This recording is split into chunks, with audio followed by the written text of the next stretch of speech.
Sandy, are you there? Pick up, would you? Are you still holed up in your room playing games on your computer? You do know that you're a housewife. You have responsibilities. You know, like cooking and cleaning. I won't stand for this loafing off all the time. Is this you, Mother? I'm not at home right now. I had to go out for a while. Huh? You're out? Where? Hey, wait a sec. Don't tell me you used that spare key to get into her house. How many times have I said we need our privacy? You can't just go in and out of her house whenever you like. I thought Mark took that away from you. How'd you get it back, or did you make another spare somehow? Yes, just in case. I had another one made. What's wrong with that? Are you serious? Anyway, what are you doing going out on a weekday? You should be at home cleaning or cooking tonight's dinner for Mark. Don't tell me you're having an affair. I will not stand for it. Are you for real, Mother? Are you really asking me that? I really can't be doing this. I'm in the middle of the crosswalk texting this. Where the hell are you? I'm sorry, but I really don't have time for this. Gotta go. Oh, and please don't go into my office space. I have important work stuff there. I put a lock on the door just in case, so... You what? Put a lock on your door? Gotta go, sorry.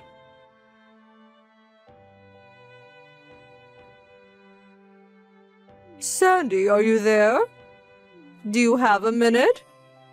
Hi, Mother. Nice evening, huh? Can I help you with something? I'm going to get right to the point. I want you to live with me under one roof from this day forward.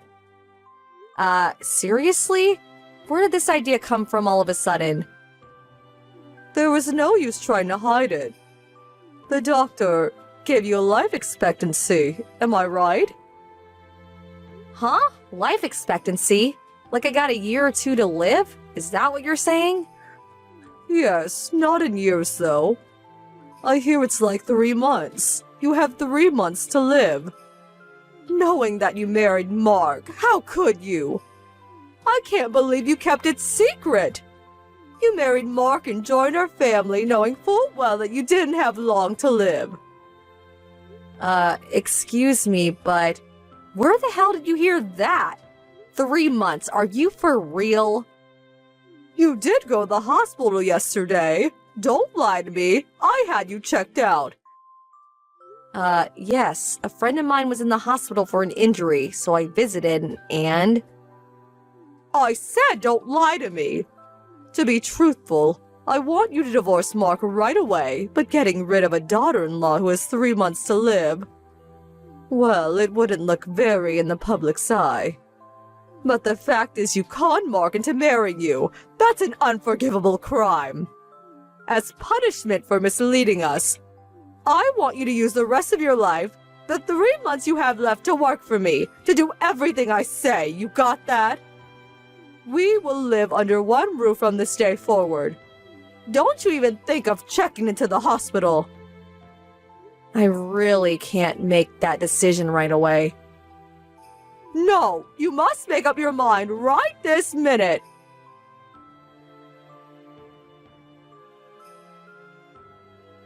Hey, Mark, you still working? Can I talk to you for a second? Hey, Sandy, what's up? I just got a text message from your mom. Is she off her rocker? She's saying some weird stuff. What did she say this time? Well, this is gonna sound strange, but please bear with me. Apparently, I have a life expectancy of 3 months. I have 3 months to live, it seems. So, during these 3 months, she wants me to live with her and work as her slave until I die. She really must be off her rocker. You got that physical last month, right? The results said you were super healthy. Not a thing wrong with you. And you have 3 months to live? Who the hell told her that? Yeah, weird, huh? Wait a sec. Could it be about that? Yeah, I was thinking the same thing. Maybe she came into the house without permission and happened to eavesdrop on me while I was working. She's always sneaking in and out of our house. I see. So, what do we do about it? Yeah, well, we got everything prepared and ready to go, so what do you say? Is the mission a go? Roger that. Sandy, what's taking so long? I haven't received your answer yet. What are you going to do? How much longer are you going to make me wait? Sorry, didn't mean to keep you waiting for so long. I just got a call from a friend, couldn't pick up. And so, what are you going to do? Are you ready to live together? Okay, as you requested, I won't check into the hospital. Now that's the answer I wanted to hear. Get ready for Mother's boot camp. But I need a little time to get things packed up. Huh? What are you talking about? Don't tell me you want me to move into your place with just the clothes on my back, do you? I need to pack my belongings, my apron, white gloves for checking for dust. You know, cleaning stuff. Do you just want me to dress in one set of clothes? Well, of course, you'll need a change. Right? So I need at least 3 days to get everything ready. Are you okay with that? I will get all my stuff ready during this time, so please be patient. And another thing, the house will probably be really dusty while I'm getting prepared, and we all know you have a severe allergy when it comes to dust, so I urge you not to come to the house during this time, for your own good. You're right about that. Your place is dusty as it is, so... Yes, well, 3 days and I'm expecting you.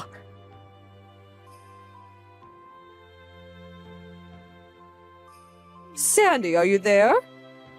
It's been 3 days. I take it you're all done packing and ready to come over.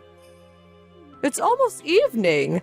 Grab your luggage and get over here right away. I need you to prepare dinner. I also have a list of chores I want you to do starting tomorrow morning. This place will look like new in 3 months' time. Lots of trash lying around, too. The bathroom and toilet need cleaning, too. Oh, yeah, and fridge is packed with expired food. I need you to clean that all out and refill it. Like I said, dinner tonight. It's almost 5 p.m. Just get over here, would you? There's 3 days of dishes piled up in the kitchen sink, so you don't have much time before dinner time. I would hurry if I was you. You can run down to the grocery store before they close and pick up all the stuff you need. I would appreciate if you would foot the bill, too. I mean, you're not going to need the money in a few months anyway. I really want to eat some steak tonight, the best they have. A bottle of red wine to go with that steak would be fantastic. I'll leave it up to you to pick out a bottle. Not the cheap chili wine, but a nice bottle of French Bordeaux. Oh, hello, Mother. As for Mark and I, we just arrived at our new home about an hour ago. Huh? What are you talking about? Yeah, just got in. Of course, all our luggage is still on the way, of course. I'm really busy with work now, so we just brought the bare essentials. Right now, I'm hammering away at my computer. Gotta get this project done over the weekend. As for tonight's dinner, we're thinking of ordering out some Vietnamese food. There was a nice one down the street. Actually, red wine goes good with ethnic foods. Huh? What the hell are you blabbering about? I don't see any sign of your luggage arriving. You're nowhere in sight. Have you lost your mind? Maybe the doctor screwed up. Your life expectancy was short-lived? Excuse the pun. That must be it. You're losing it sooner than expected.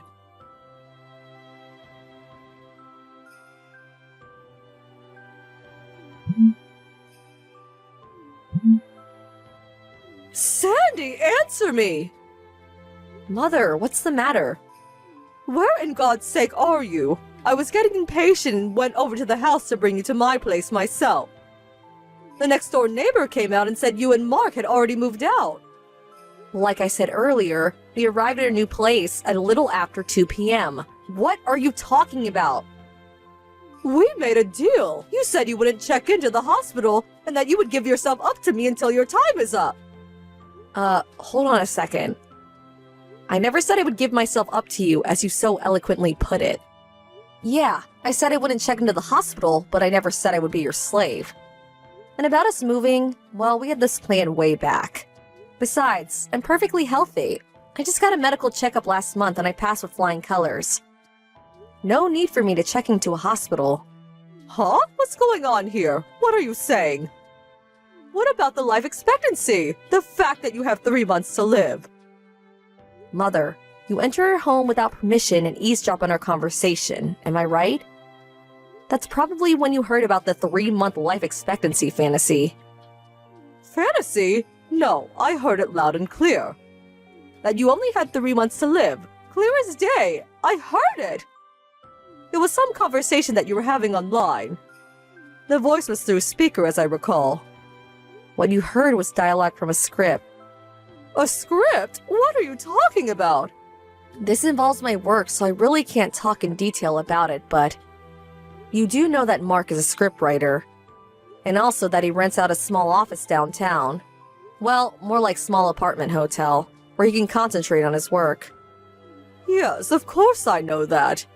He says he can't concentrate on his work while at home. Too many distractions. He's always been that way. Even when he was living at home, he used to rent out a weekly apartment when he wanted to get work done. Yes, and that hasn't changed after we got married. As for me, I put aside a room in our home as my workroom. You knew we worked this way, but you would always sneak into our place without permission, always making sure Mark wasn't there and interrupting my work. Huh? Are you still insisting that you're some sort of businesswoman? You're just a housewife. Can't you get that through your head? You're a housewife just locking yourself up in your little playroom like some high school geek. Mother, are you still saying such things? You've been saying the same old thing ever since we got married. But it's true, isn't it? Your son is a scriptwriter and has been working this way for years. Suddenly, I come into your life and you can't seem to accept the way we live. You should open your eyes and face the facts. What are you talking about? Mark says he'll explain the rest. So, that's all I have to say. Goodbye.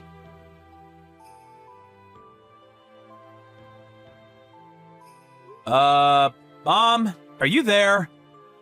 So, you heard what Sandy had to say, right? Mark, where are you?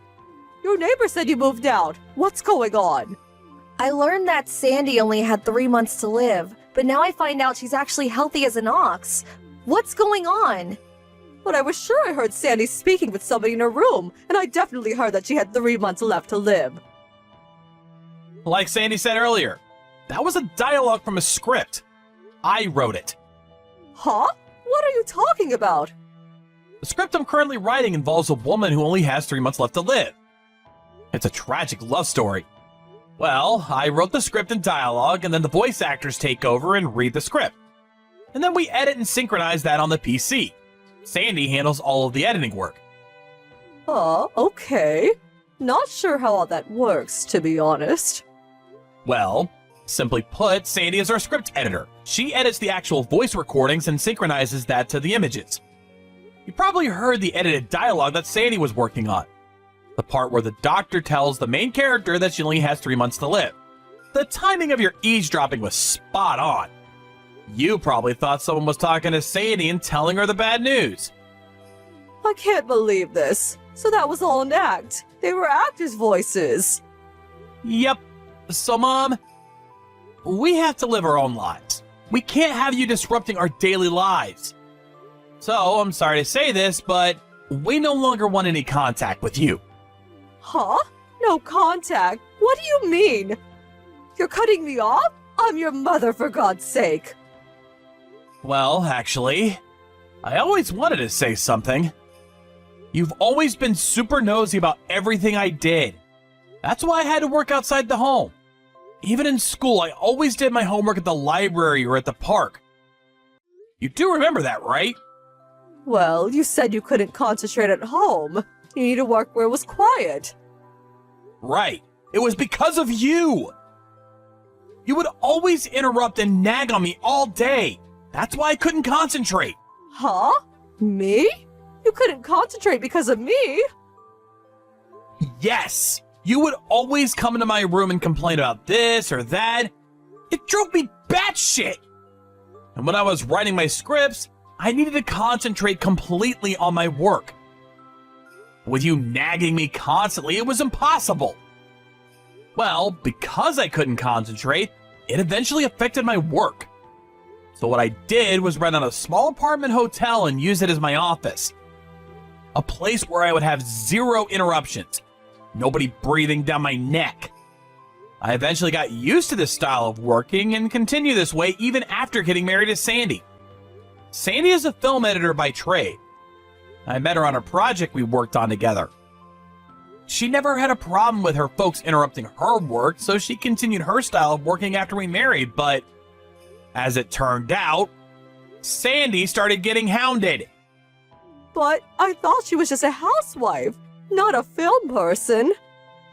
Actually, I told you all about her and her current job, but I guess you didn't bother to hear any of it.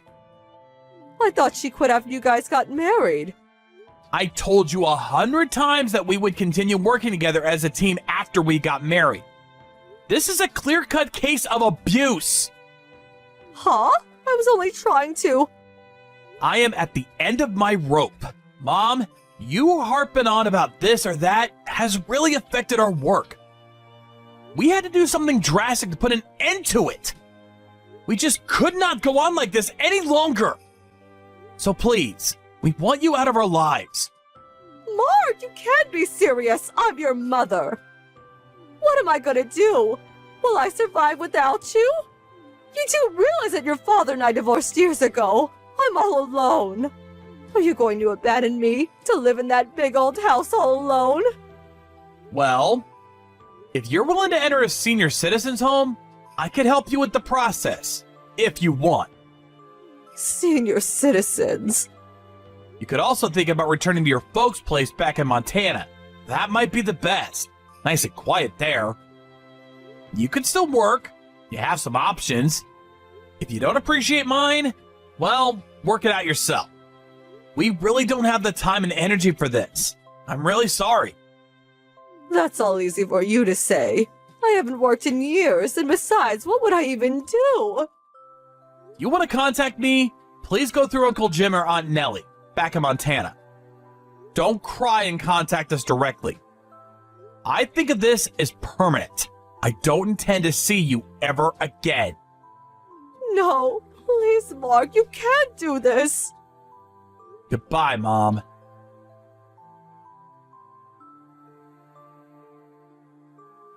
At first, we intended to just move far away, but I think something snapped inside Mark when he heard that his mother truly believed that he had only 3 months left to live.